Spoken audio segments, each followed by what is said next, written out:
I never really thought about doing music for movies. It was actually someone I knew through the band scene in New York was doing some sound editing for a film, and he called me, and he thought that the music I was writing for and that I was playing in clubs like CBGB's, he thought that it might be appropriate to the film, and so he asked if I was at all interested in that, whether I'd like to meet the filmmakers, and I said, something I'd never thought of before, but I said, sure, I'll try that. So I went and saw some of the film. I didn't have any demonstrations of my work, since I'd never done it before, but I went home, put a few sketches together of ideas for the film, and gave it to filmmakers, and many months later, they called me back and asked me to score their movie. So that turned out to be the Coen brothers' first film, Blood Simple. And when that came out, people just started calling me again. And then the Coens made another film. They made Raising Arizona. And so basically, just people started calling me and asking me to do it. It was never an intention of mine. It was fun, and eventually it became, I guess, some sort of a career. Yeah, it's been a really great career, if you ask me. That was the genesis of how you met the Coen brothers, and you continued to work with them, as you said, through decades. What was your first meeting like with them? I mean, did you click right off?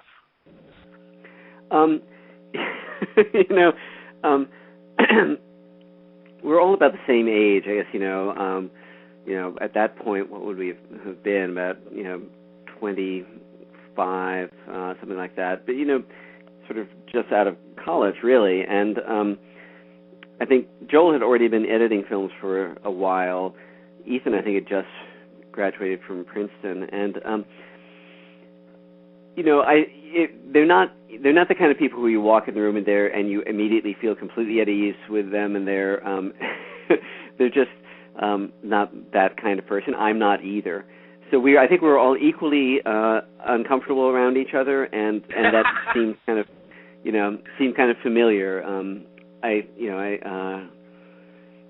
don't know how to describe it, but if you ever meet them, you'll understand what I mean. But they're very honest. They're very honest and open about what they do. They just don't seem like the most approachable people at first, but in fact they're in many ways more how should I put it, genuine than a lot of the people you'll meet in the entertainment industry who seem approachable.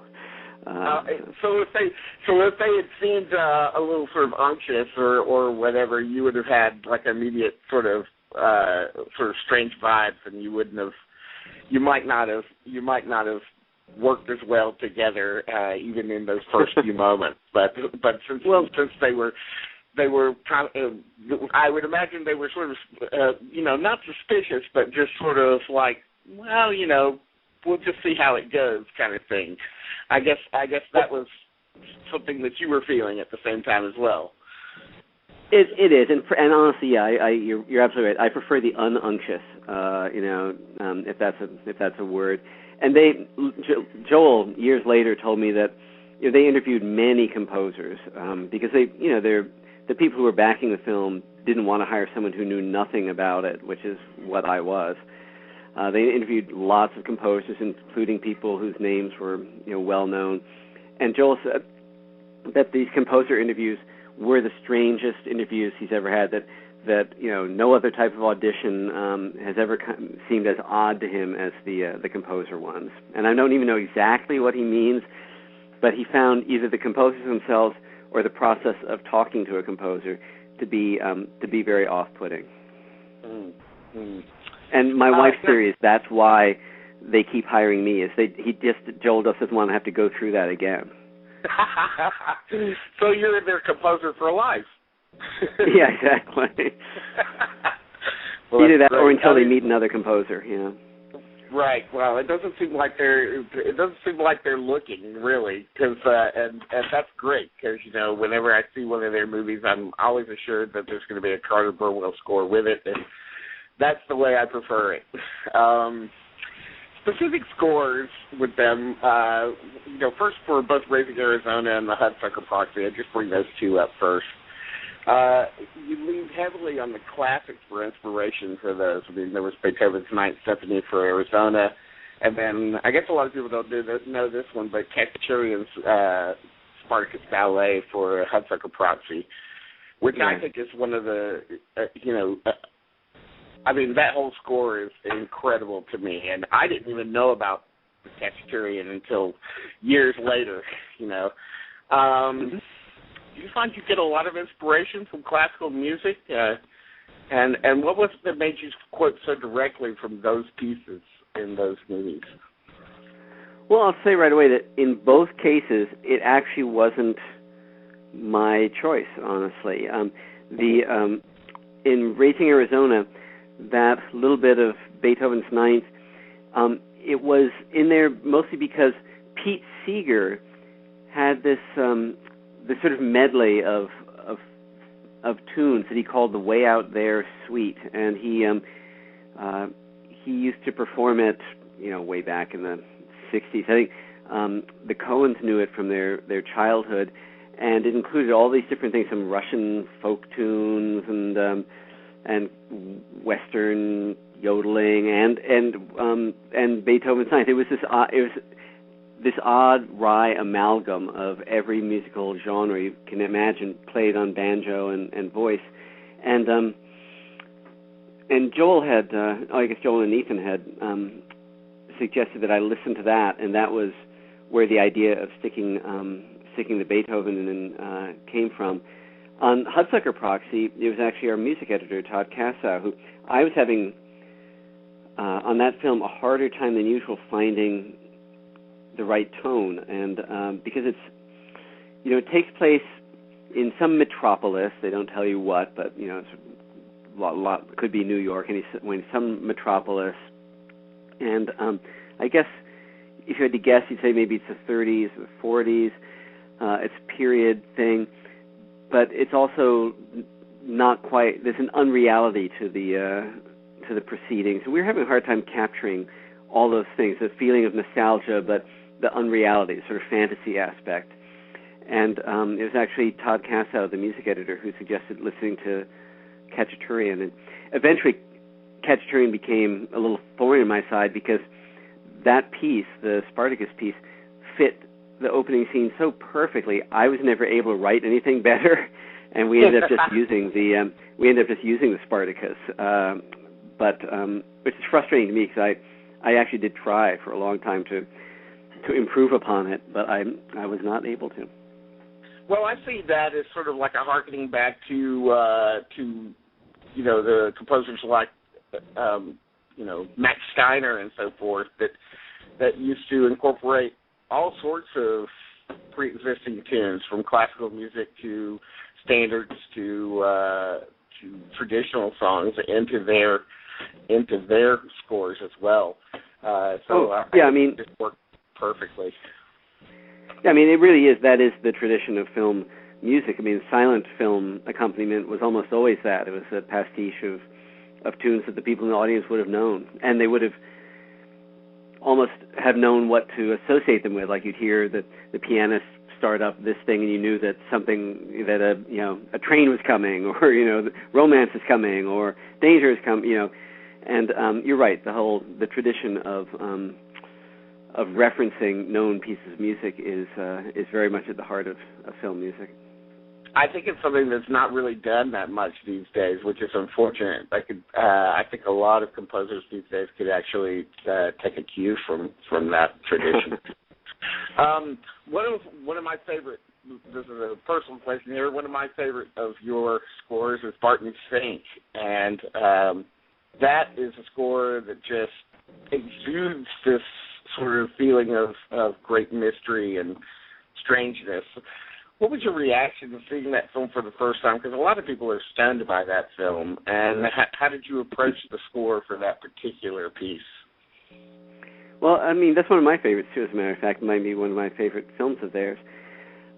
Originally, Joel told me that he thought maybe there would be no score at all in the film, that it would all be sound effects. And Skip Lise, who's their sound editor, and also the person who introduced me to them in the first place, he was working on these very imagined a very non-naturalistic sound effects for special sounds for the hotel.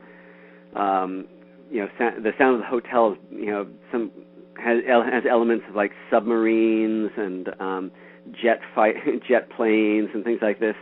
He was doing these very hyped up sound effects, and Joel thought that maybe they could do the whole movie with that. They wouldn't need a score.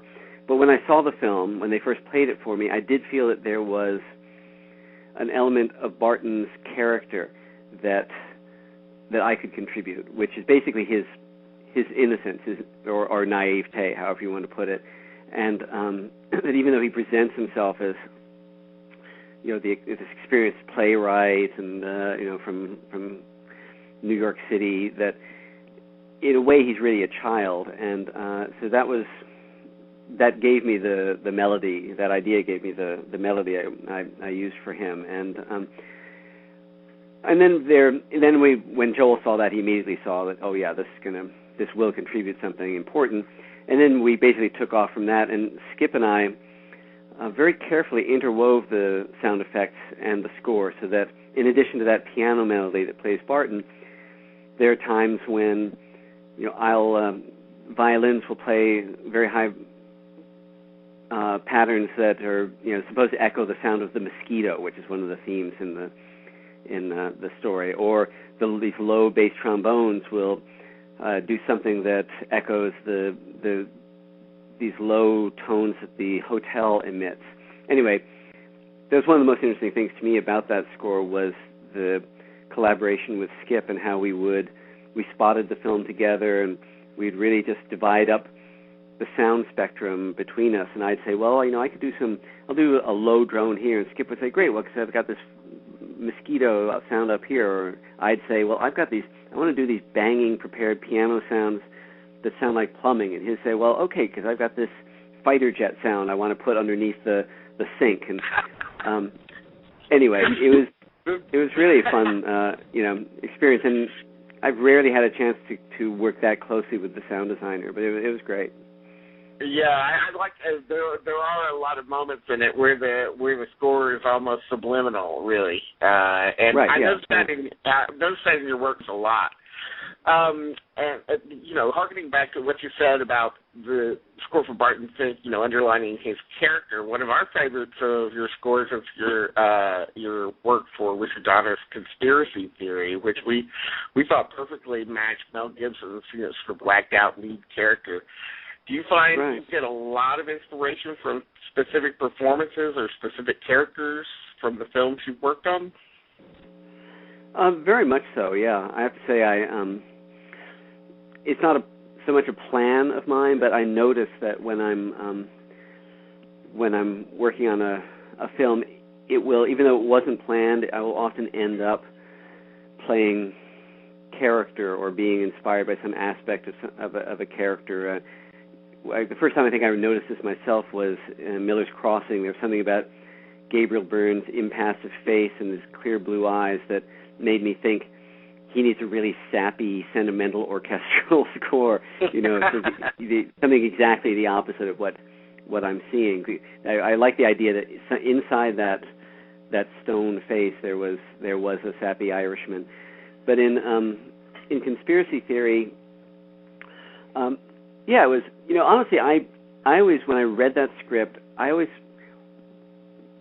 saw the movie as being a little darker, a little edgier, and less antically comedic than the way it turned out. Basically, between Dick Donner and Mel Gibson, they injected this comedic element that I felt lessened the impact for me of the movie, but that's what they did, and so I went with that. So some of the themes are there to make it, to just play the sort of silly side of Mel Gibson's character. But honestly, the parts I like the most are the parts where it's a little more dangerous and you don't know what he's going to do next. He's capable of doing anything, and that was trying to mix those two. I don't know how successful, honestly, the mix is, but I enjoyed it. I certainly enjoyed that project a lot.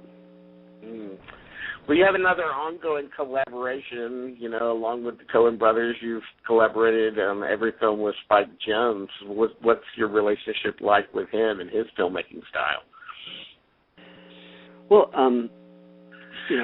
I love Spike, and one of the pleasures in what I do is those opportunities to work with someone on their first feature film, because he called me. I don't know why he called me exactly, but because obviously he could have worked with any of the bands that he'd done music videos for, but he wanted, for being John Malkovich, he wanted a score, and I think he wanted to learn what film scoring was, in a way. You want to find out what you can do with a score that's written to the film. So I was very touched that he called me. I love that project, and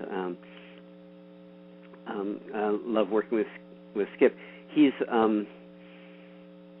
got a very open mind about how he wants to approach things, and if anything, it's can get frustrating sometimes that so many possibilities are all considered. So his films tend to be in post-production for a year or more, because he wants to try this and he wants to try that and he wants to try all these different things. But at the same time, it's not that he doesn't have any ideas; it's that he has so many ideas that it can take a long time. And but that's not a bad thing. Is that freeing for you in a lot of ways, or do you just get overwhelmed or whatever? Well, I will say that typically I'm more the kind of person who, I would say probably a little bit more like the Coens, where if I don't have an idea, that's a problem, and but once I have an idea, I tend to that now I've got a solid concept, and I personally like to commit to it and live in that world. And it's hard after a certain point, if I'm still wandering around and don't have that concept yet, it's or I'm not sure if that concept's working, it's frustrating. I wouldn't say it's not really, that hasn't really come up with Spike. Maybe a little bit on Where the Wild Things Are, but honestly, it not so much an issue for me as I know his editors have to deal with it a little more than I do, where they are on editing and re-editing for such a long period of time.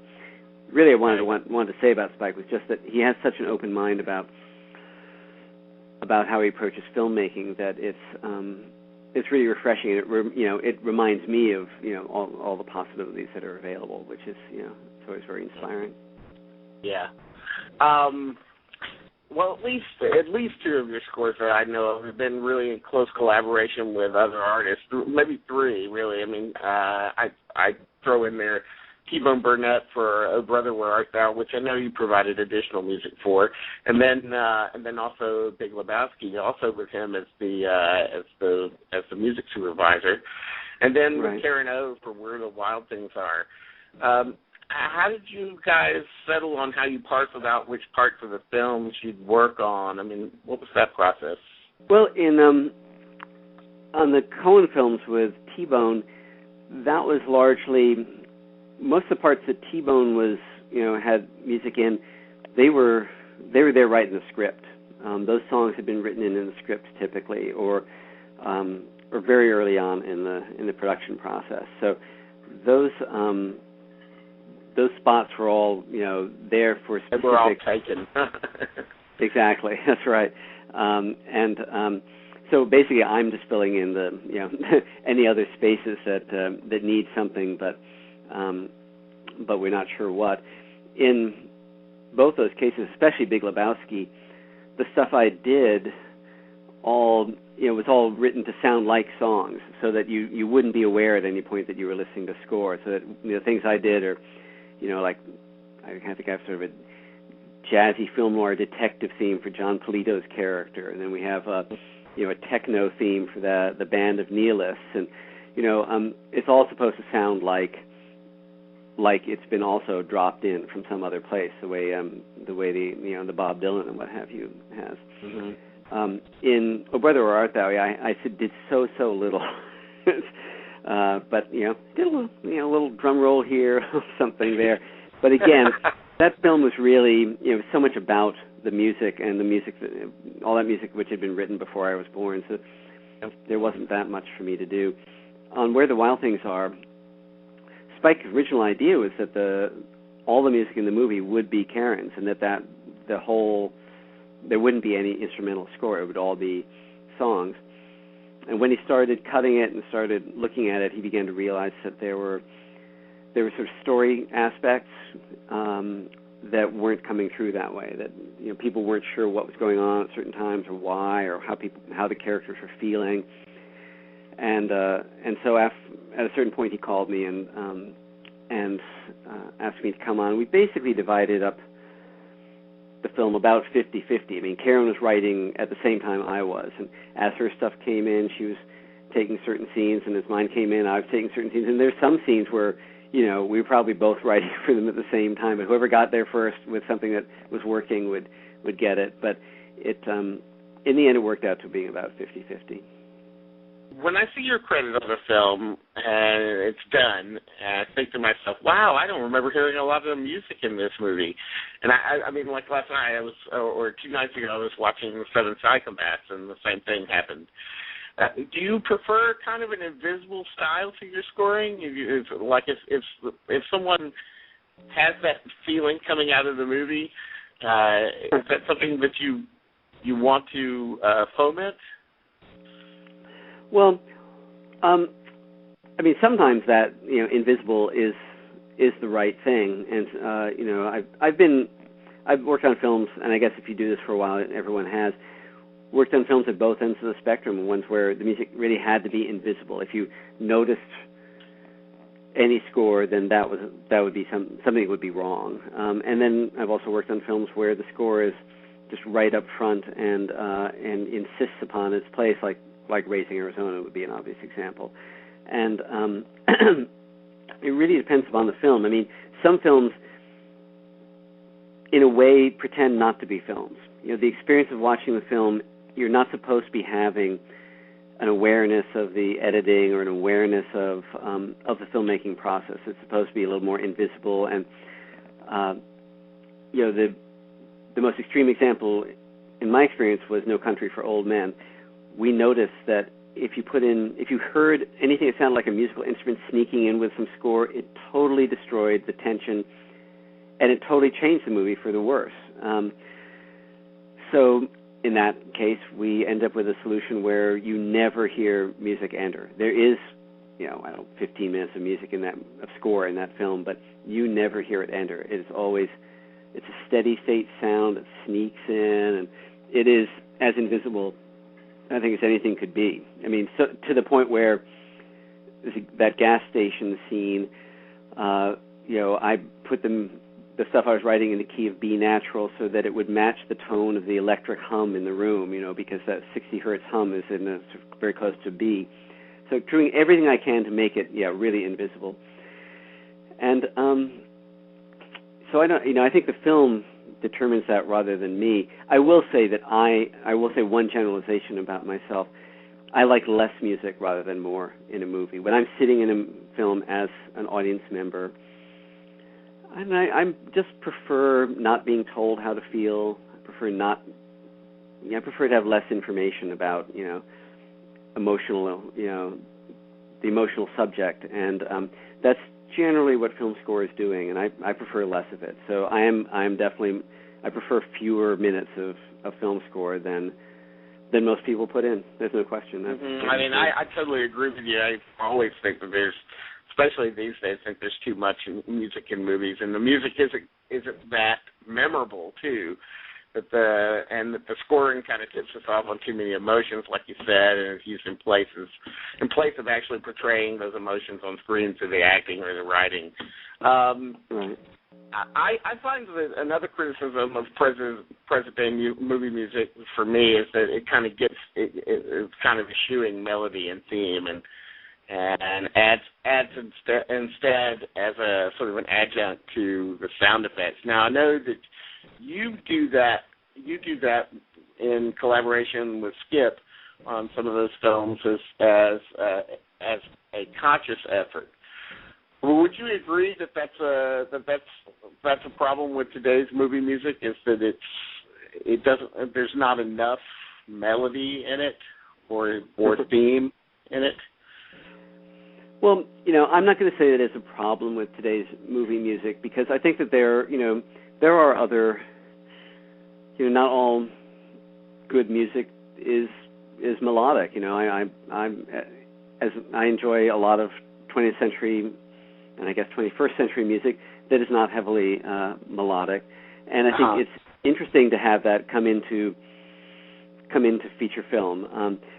I myself, as a composer, I am a sucker for a melody, and it's very true. It's something I really enjoy. If I can come up with a melody that's memorable, I pat myself on the back, and that's one of the pleasures of what I do. So when I do a film that doesn't have it, it's true that I'm not having as much fun, and that's just my personal character as a composer. I like a tune, usually a simple tune, but I do like a tune.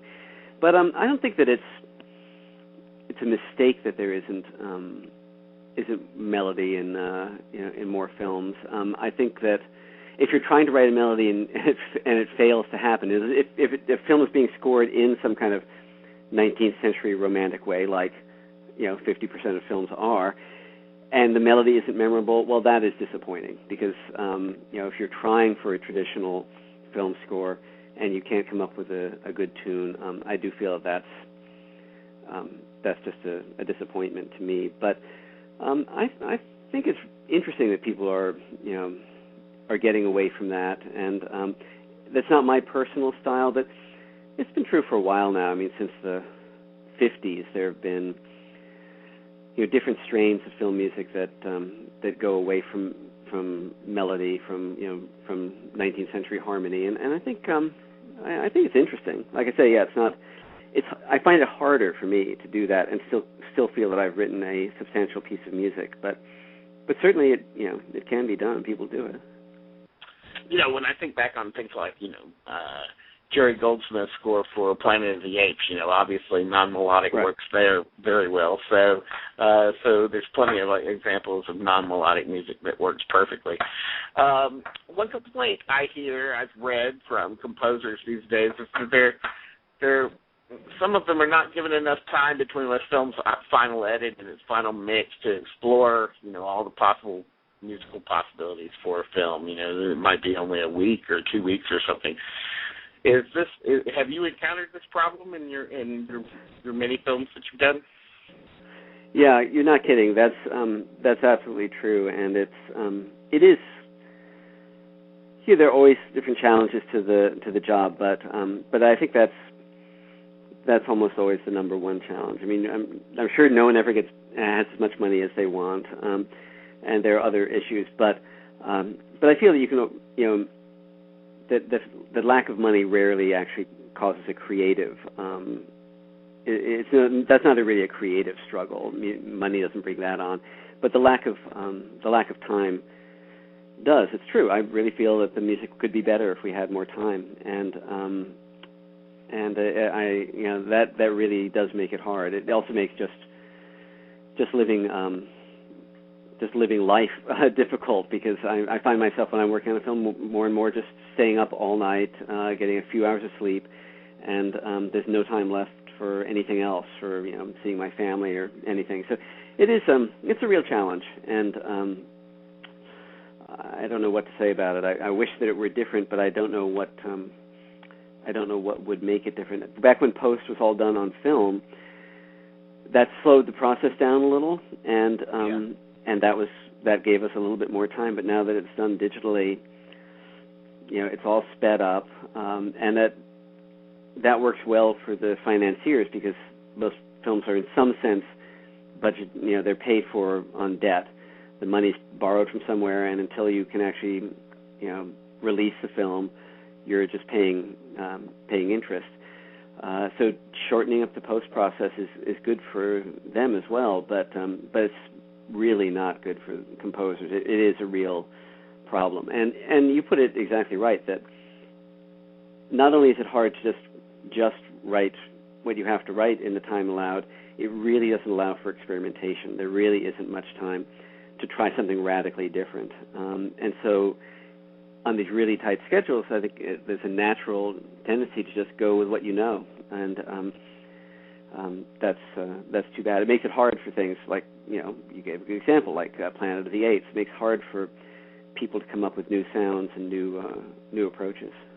And this is our final question that we ask everybody that's participating in this series. It's very simple. If you were to pick 3 essential film scores outside of your own work, what would they be? Well, Psycho would definitely be one. I guess I'll go with Forbidden Planet, which I just like for the sheer strangeness of it. I do love that score. That is a great score. It is a great score, and it's just, it's not that it's fabulous music or even a fabulous film score, but it's just you just don't hear people do such unusual stuff. People don't take those kinds of chances anymore. Yeah. And